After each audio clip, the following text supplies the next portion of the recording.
Dividends are the shit. You ever meet an old guy and he's like, oh yeah, I live off my dividends. Whenever I make these dividend videos on TikTok, some smart ass is like, dividends are so stupid, 3%, high yield saving. Shut up. When you're young, you definitely want to be in tech stocks. Maybe even disproportionately in tech stocks because they can have higher returns over the long term. But that doesn't mean you should neglect dividends. That old guy who's living off his dividends didn't buy dividend stocks when he turned 60. Dumbass. He's been in that shit since he was in his 20s and 30s, compounding, reinvesting the dividend over a lifetime. You start off with 100 shares. That first dividend hits, you're like, what the fuck is this? $12?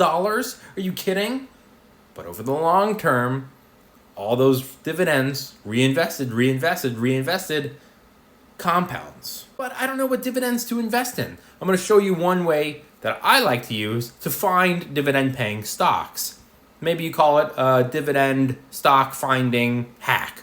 I don't know. This is SCHD. It is the Schwab Dividend ETF, and it is largely considered to be the best one on the market. That doesn't mean run out and buy that one. There are lots of other dividend ETFs. You can check the dividend ETF playlist on my homepage here if you want to see more. And you can see that their annual dividend is 3.51%. They have 12 years of dividend growth. And in the last 5 years, they've grown their dividend by almost 13%. Click right here, and you can see their top 10 holdings. The fund only invests in 103 dividend-paying stocks. So if you're sitting there going, I don't know how to find dividend-paying companies, look to the top 10 holding of dividend-paying ETFs. By the way, the same principle works for any ETF. I don't know what tech stocks to invest in. Look up a tech ETF's top 10 holding. Oh, I'm really interested in artificial intelligence. I just don't know any artificial intelligence. Look up an artificial intelligence ETF and then just check their top 10 holdings. If you're the type of investor like me who likes to own a variety of individual stocks,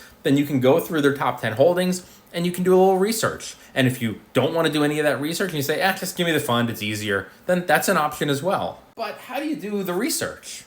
I'm going to show you.